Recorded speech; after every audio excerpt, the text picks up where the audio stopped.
네, 안녕하세요. 농구 좋아하는 럿볼입니다. 오늘 들려드릴 이야기도 꽤 흥미로운데요.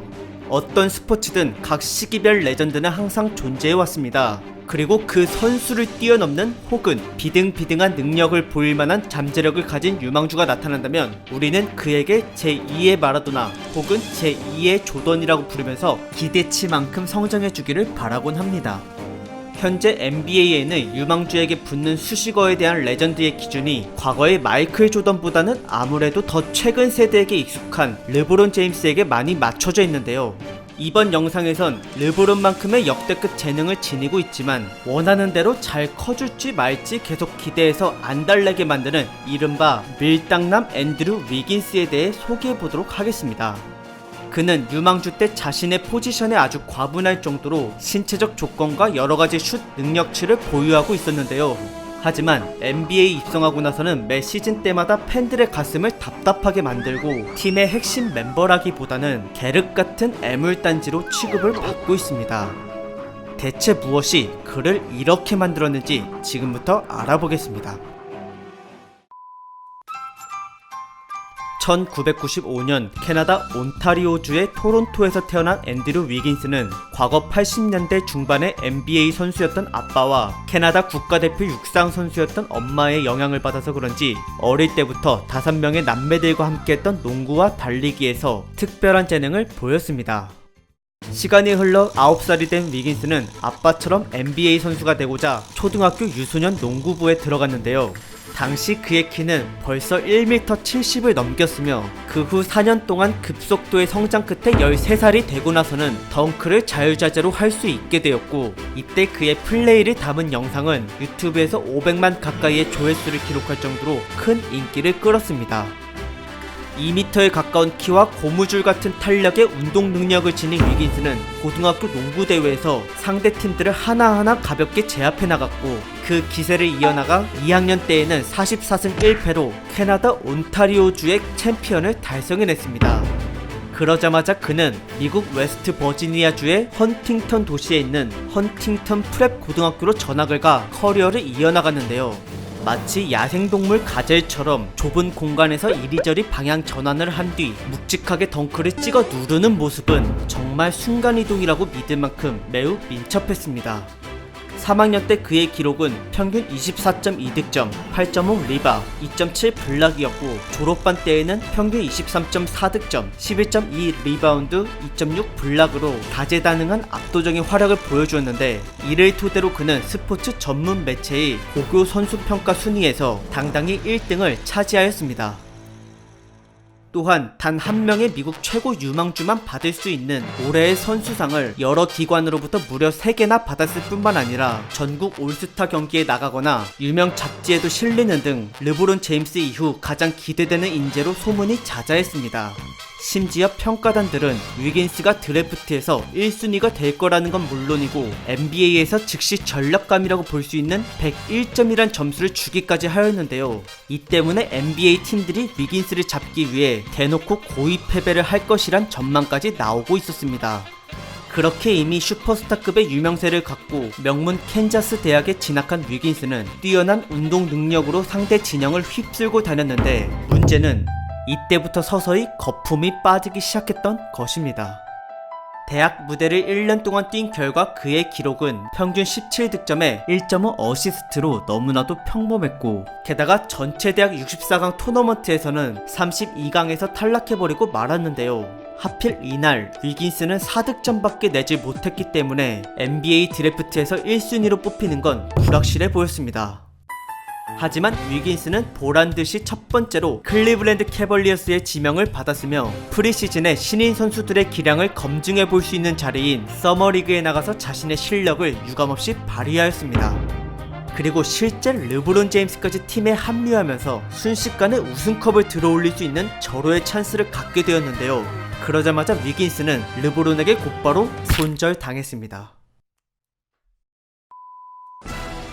마이애미 히트에서 2번의 우승컵을 들어올리고 자신의 고향팀에게도 우승을 선물하고자 클리블랜드로 돌아온 르브론 제임스. 그는 포텐이 터질지 말지 확실치 않은 유망주보다는 당장 우승에 크게 일조할 수 있는 올스타급 선수가 필요했고, 이 때문에 첫 번째로 뽑힌 위긴스는 트레이드에 아주 귀중한 자원으로 쓰여 미네소타 팀버 울브스의 케빈 러브라는 선수와 팀을 바꾸게 되었습니다. 어쨌든 14-15 시즌은 시작이 되었고 1등 유망주인 만큼 어떻게 해서든 결과를 보여줘야 했던 위긴스는 자신의 무기인 스피디한 운동 능력으로 상대 선수들을 돌파해댔습니다. 몸무게는 비록 90kg밖에 되지 않는 마른 체형이었지만 키 2m 3에 팔 길이가 213cm인 점은 그가 뛰는 포지션에서 아주 최적의 신체 조건이었으며, 게다가 무려 1m 12cm나 되는 서전트 점프력까지 갖추고 있었기 때문에 빠르게 치고 올라가 그 즉시 덩크를 꽂아버리는 위긴스의 모습은 그야말로 짐승 그 자체였습니다. 그리고 단순 돌파뿐만 아니라 드리블 도중 미드슛을 쏜다던가 더 멀리서 3점 슛도 가능했기에 수비수 입장에서는 그를 막는 게 쉽지 않았는데요. 그 결과 그는 마지막 12경기 동안 평균 23.3득점을 기록하고 팀의 핵심 득점원으로 발돋움하였으며, 동시에 선수 인생에서 딱 한 번밖에 기회가 없는 신인왕 자리에까지 오르면서 첫 루키 시즌을 성공적으로 마무리하였습니다. 하지만 그 다음부터는 뭔가 잘못 돌아가기 시작하는데, 2년차 15-16 시즌의 미네소타는 드래프트에서 1순위로 뽑은 칼 앤서니 타운스를 데려오면서 당장의 순위보다는 유망주들의 성장을 밀어줘야 하는 팀이 되었습니다. 그 중심에는 앤드류 위긴스가 있었고, 그는 핵심 득점원답게 젊은 선수들과 호흡을 맞추며 전방위적으로 공격을 펼쳐나가는데요. 확실히 리그에 어느정도 적응한 두 번째 시즌이라 그런지 평균 20득점을 넘기는 성과를 보여줬으며, 그뿐만 아니라 베테랑 선수들을 상대로 한 1대1 수비에서도 진가를 제대로 발휘하였습니다. 또한 그 다음 16-17 시즌에는 3점이 더 상승한 평균 23.6득점으로 앤서니 타운스와 함께 전체 득점 순위에서 20위권 안에 들어가게 되었는데, 그러나 아이러니하게도 위긴스는 팬들에게 칭찬을 받고 있질 못했습니다. 그 이유는 전혀 나아지질 않는 플레이 방식 때문이었는데요. 폭발적인 운동 능력 하나만으로 1년차까지는 통했지만 점점 날이 가면 갈수록 위긴스에 대한 분석을 끝내버린 상대 선수들이 많아졌고, 이를 극복하기 위해서 기존에 가지고 있던 단점들을 고쳐야만 했는데 위긴스는 그러질 못했습니다.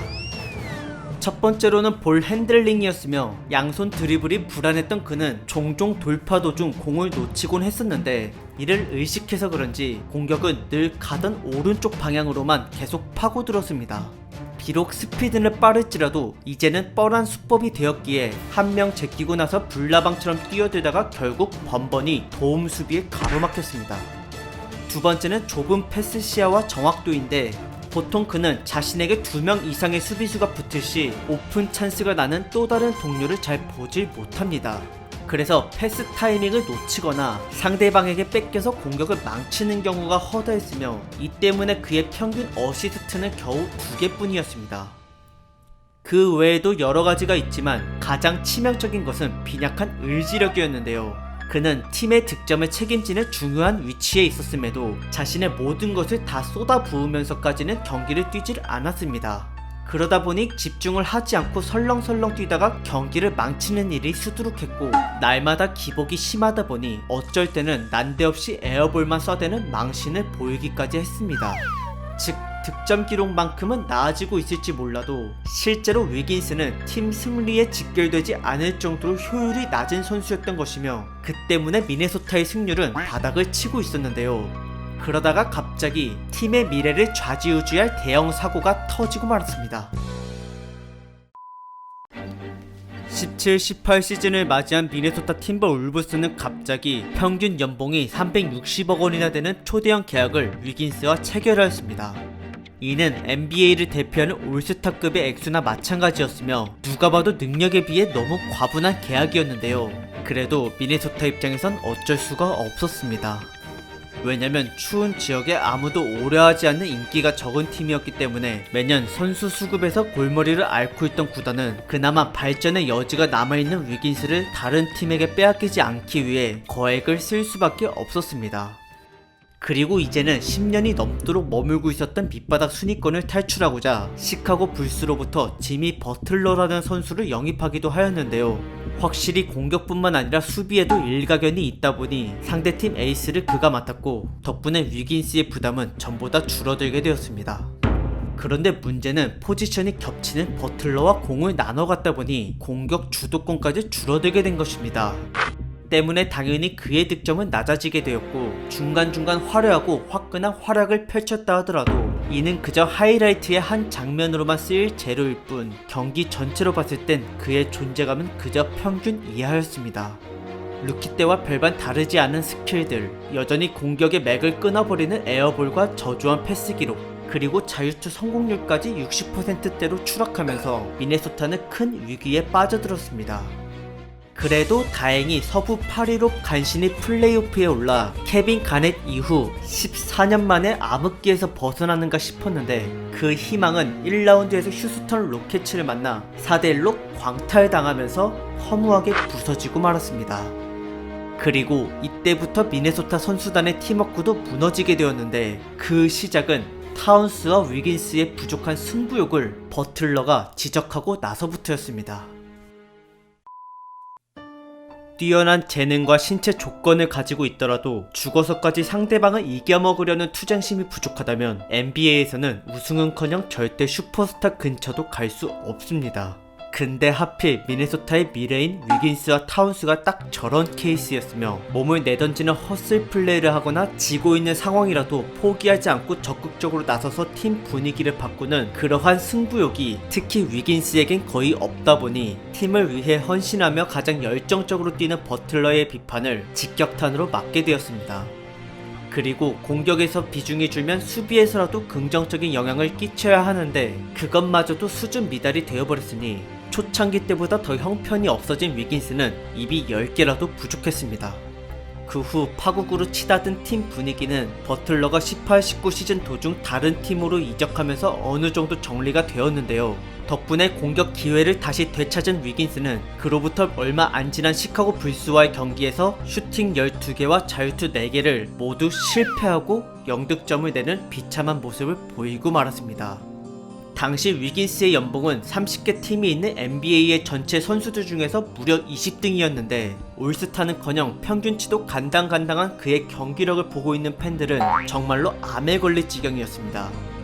버틀러가 빠진 미네소타는 결국 서부 11위로 다시 밑바닥을 기게 되었고 위긴스의 기록지는 다시 루키 때로 돌아오고 말았는데요. 그렇게 르브론 이후 10년에 한 번 나올까 말까 하는 인재로 칭송받던 위긴스는 점점 사람들에게 외면받게 되었습니다.